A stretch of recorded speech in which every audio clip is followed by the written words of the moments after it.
Friends, welcome to our channel ammi chutney. இன்றைக்கி festival ஃப்ரைடேயில் தீபாவளிக்கு ஸ்பெஷலான தேங்காய் பால் முறுக்கு எப்படி செய்யுதுன்னு பார்க்க போகிறோம். யூஸ்வலாக முறுக்குக்கு மெஷினில் கொடுத்து தான் மாவு அரைச்சிட்டு வந்து செய்வோம்.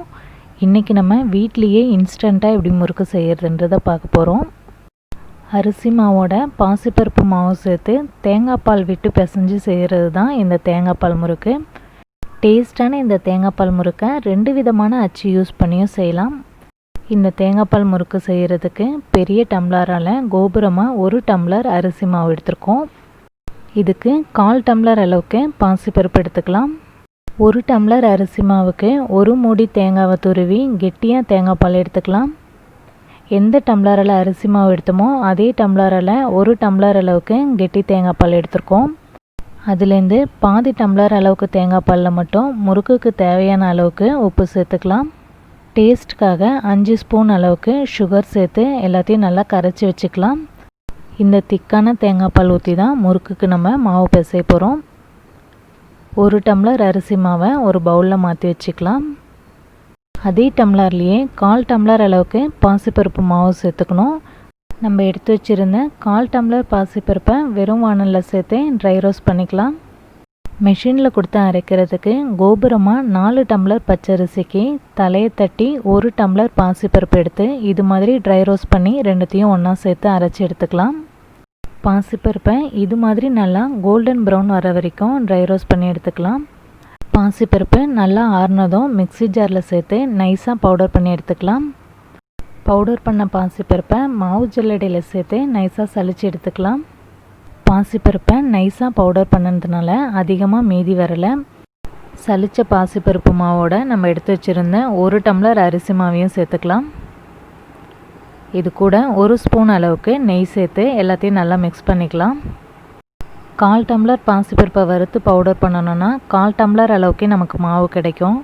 ஸோ கோபுரமாக 1 டம்ளர் அரிசி மாவுக்கு 1/4 டம்ளர் அளவுக்கு பாசிப்பருப்பு சரியாக இருக்கும். இந்த அளவுக்கு 12லேருந்து 15 முறுக்கு செய்யலாம். அதிகமாக செய்யும் போது 4 டம்ளர் கோபுரமாக அரிசி மாவு எடுத்தோன்னா தலையை தட்டி 1 டம்ளர் பாசிப்பருப்பு மாவு சேர்த்தோன்னா சரியாக இருக்கும். அந்த அளவுக்கு 50லேருந்து 60 முறுக்கு வரும். அரிசி மாவை பாசிப்பருப்பு மாவோட நல்லா மிக்ஸ் பண்ணிவிட்டு உப்பும் சர்க்கரையும் கலந்து வச்சுருந்த தேங்காய் பால் ஊற்றி மாவு பிசைஞ்சிடலாம். கொஞ்சம் கொஞ்சமாக தேங்காய் பால் ஊற்றி மாவு நல்லா பிசைஞ்சிக்கலாம்.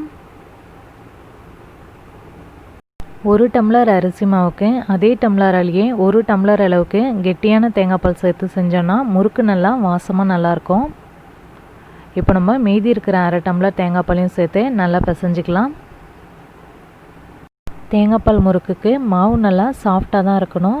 அதனால் தேவைப்பட்டதுன்னா 1/4 டம்ளர் அளவுக்கு தண்ணி சேர்த்து மாவு நல்லா சாஃப்டாக பிசைஞ்சு எடுத்துக்கலாம்.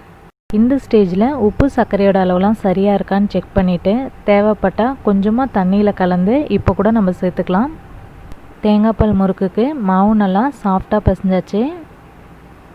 இதில் நம்ம தேங்காய் பால் சேர்த்துருக்கறனால அதிக நேரம் வச்சுருக்காம உடனே அச்சில் சேர்த்து முறுக்கு புழிஞ்சிடலாம். தேங்காய் பால் முறுக்குக்கு புழியும் போது நல்லா நெருக்கமாக புழிஞ்சிக்கணும். அப்போ தான் ஃப்ரை பண்ணி எடுக்கும் போது உதிராமல் வரும். நான் சின்ன சின்ன தட்டில் ஆயில் அப்ளை பண்ணிவிட்டு முறுக்கு புழிஞ்சிருக்கேன். நீங்கள் ஜல்லிக்கரண்டியில் கூட புழிஞ்சிக்கலாம். எண்ணெய் சூடானதும் ஃப்ளேமை லோ டு மீடியமில் வச்சு முறுக்கு ஃப்ரை பண்ணிக்கலாம். அரிசி மாவோட பாசிப்பருப்பு மாவும் திக்கான தேங்காய் பால் சுகர்லாம் சேர்த்து செய்கிறதுனால இந்த தேங்காய் பால் முறுக்கு டேஸ்ட்டாக சூப்பராக இருக்கும். முறுக்கு ஒரு சைடு வெந்ததும் திருப்பி விட்டுடலாம். இது வரைக்கும் நீங்கள் தேங்காய் பால் முறுக்கு செஞ்சது இல்லைன்னா இந்த தீபாவளிக்கு ட்ரை பண்ணி பாருங்கள். தேங்காய் பால் வாசத்தோட டேஸ்ட்டாக நல்லாயிருக்கும். தேங்காய் பால் முறுக்கை எண்ணெயிலேருந்து எடுத்ததுக்கப்புறம் கொஞ்சம் டார்க்காகும்.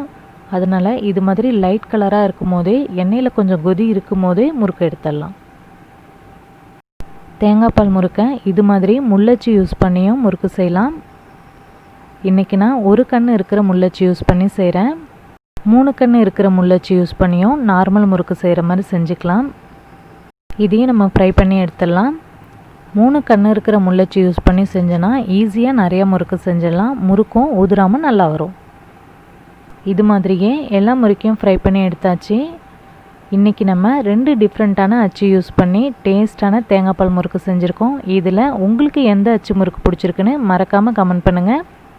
இன்றைக்கி ஃபெஸ்டிவல் ஃப்ரைடேயில் தீபாவளி ஸ்பெஷலான தேங்காய் பால் முறுக்கு உங்கள் எல்லாருக்கும் பிடிச்சிருக்கும்னு நம்புகிறேன். இந்த தீபாவளிக்கு டேஸ்டான இந்த தேங்காய் பால் முறுக்கு செஞ்சு ஃபேமிலியோட ஹாப்பியாக தீபாவளி கொண்டாடுங்க. இந்த வீடியோவை லைக் பண்ணி ஷேர் பண்ணுங்கள். தேங்க்யூ.